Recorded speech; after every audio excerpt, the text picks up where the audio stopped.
It's the Lay Fun Guys podcast. I'm Samir. Got my co-host Mark. Go Habs, go. Go Habs, go, Mark. It's 6-3, the first time the Habs scored more than 2 goals. In this series, they didn't end up winning, so that stat is out the window. It's a 3-0 deficit out of a best of 7. You know, there's only one team in the history of the NHL in 1942, the Toronto Maple Leafs, have come back to take the cup, being down 0-3.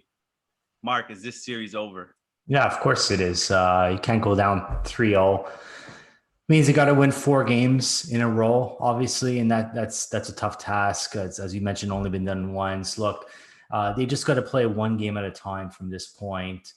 Game 4 is at home. You don't want to see the Stanley Cup raised in your own building, and I don't think Tampa does either. We know their families won't be there. They won't be allowed into the province, so. I think that gives Montreal a good opportunity. Tampa may let down, get one on the board, go back to Tampa. You never know. Tampa should be highly motivated then. But at the end of the day, it's really the turnovers. They're going to have to really fix that because if not, Tampa will just sweep them up. Carey Price will have to play better.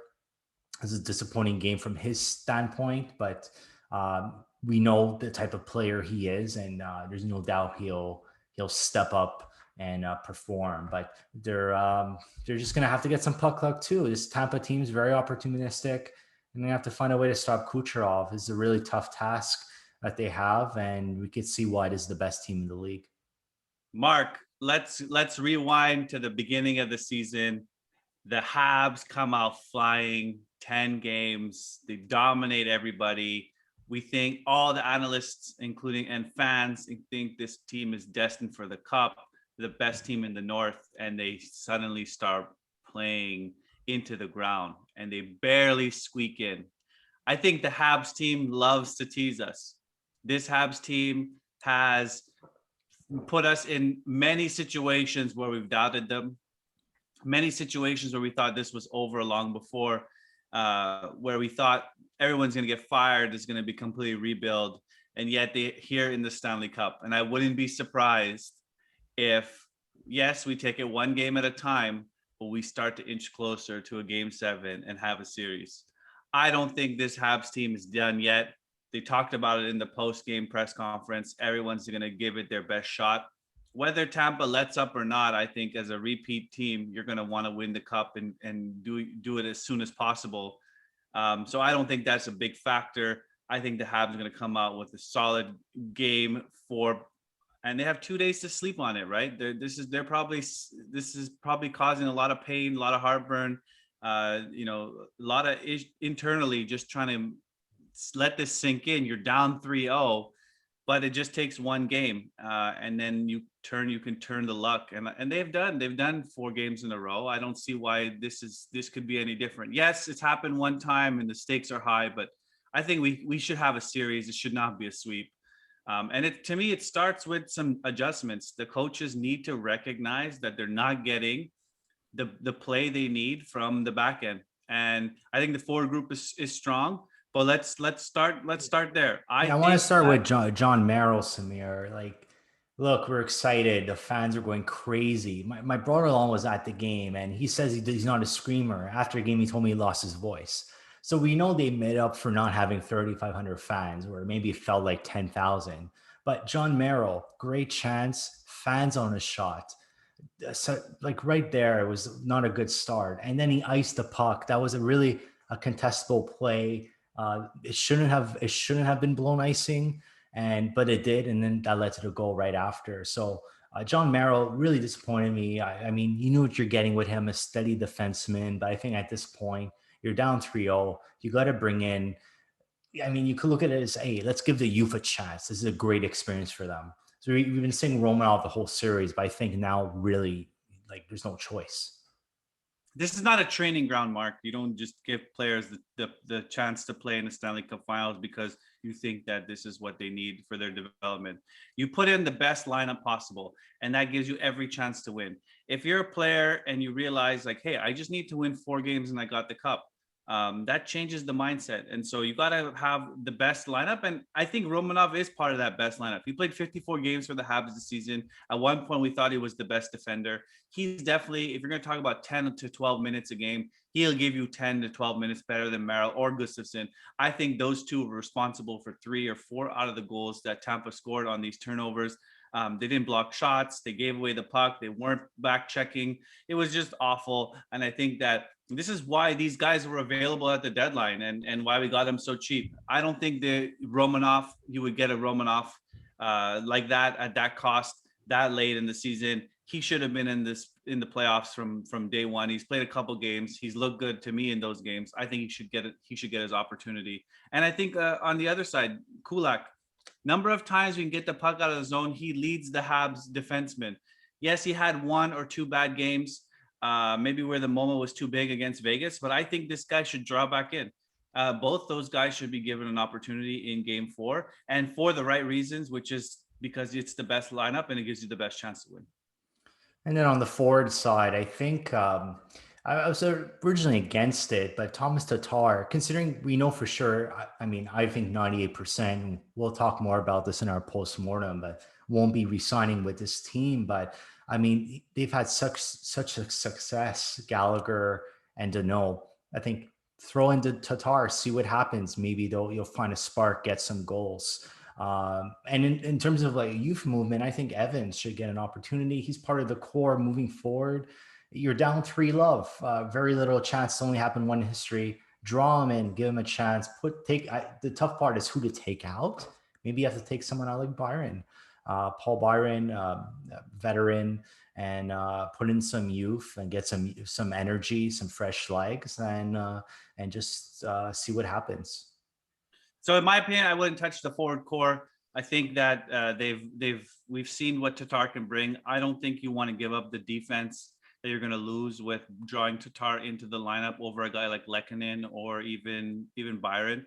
Byron is much faster as well.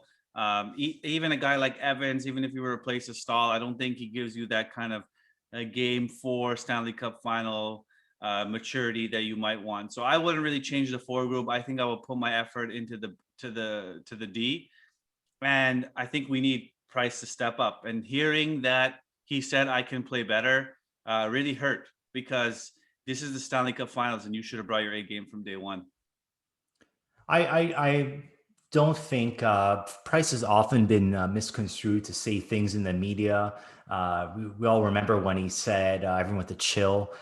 So I think Price is really just taking responsibility. He's almost like a captain on this team. He's putting it on his shoulders, but he's not going to not play his best game 3 of the Stanley Cup Finals, where this could be his only opportunity. Tampa's good. They're doing all the right things. You can't really blame him on any of the goals. Maybe 1 or 2 for sure he would love to have back. But when it was 2-0, he made a huge save to keep the puck and clear the puck out. If it's 3-0, it's really over at the first period. When there's a bad line change and Kucherov is in front of the net, screenshots, I mean, he has no chance. I do think Price will play better, though. And he needs to, or the series is going to be over in 4. He does need to play better. I think the Jan Ruda goal just floated over his shoulder. He should have spotted that one. The second goal that Hedman just kind of trickled through and beat Price, and then Sherratt to just get into the net. I think those 2 goals for me aren't allowed in Stanley Cup Finals, and especially from a guy like Carey Price. Look at the guy on the opposite side, Vasilevsky. I mean, he did let in some pretty bad ones, if you ask me, too, like the Suzuki goal and the one before that. But I mean, he's been standing on his head and he's won games for Tampa. And that's what we need from Carey Price, that level of play, that Conn Smythe winning goaltender. Like that is the level the Habs need to be successful. And we've said that from the beginning. So Carey Price needs to be at his utmost best for the Habs to win this a game and to win the series. At the same time, we still need to score 3 goals. I think it's very rare this happens that they lose and score 3. Some of them were in garbage time, though. But Suzuki Caulfield, I found looked really good. They just didn't execute. Caulfield made that one mistake, that one turnover at the end, which he can't do, but the game was over at that point. I really like their game. I think they're getting their chances. They just have to find a way to execute more.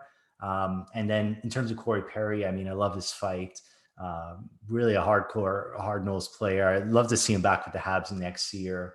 But yeah, he did get a goal, and yeah, we're going to need him also to It's score too some early to goals. talk about next year, but I do want to call out Suzuki's play. I think he's been playing incredibly well. He's brought a next gear that we haven't seen from a centerman on the Montreal Canadiens for a long time. So I definitely don't have anything against Suzuki. I think Toffoli needs to step up. He's had some opportunities to make some passes. I think he's trying to get that goal. He's searching a little too hard. He's got to step it up. I think the Anderson line, Anderson, Byron, Kotkaniemi line has been MIA. They have to play better. The only line to me that really is complete at this point, and why I don't want to touch anything on the offense, is the first line or third line with Danault, Gallagher, and Lehkonen. I mean, they were the ones creating the chances. Danault got the goal. He could have had a second one. So that line to me is playing. Suzuki, Caulfield are playing, but the rest of the forward core needs to bring a definite another gear. Maybe there's an outlier in Perry, but I really think that this Habs team really needs to dig deeper and realize that the Stanley Cups is not an easy task, and there's so much going on in your head. There's so much going on in the media. There's so much going on in the outside that you just got to draw it all out and focus on delivering your best performance for the next games that you're able to play. Yeah, exactly. One game at a time, and we'll be there Monday to watch, and hopefully we won't see the Stanley Cup. Yeah, well, they are bringing the Stanley Cup to Montreal, obviously, but I hope that we can prolong this as much as we can. And again, once you get one, who knows what could happen. So with that being said, go Habs, go. Let's go.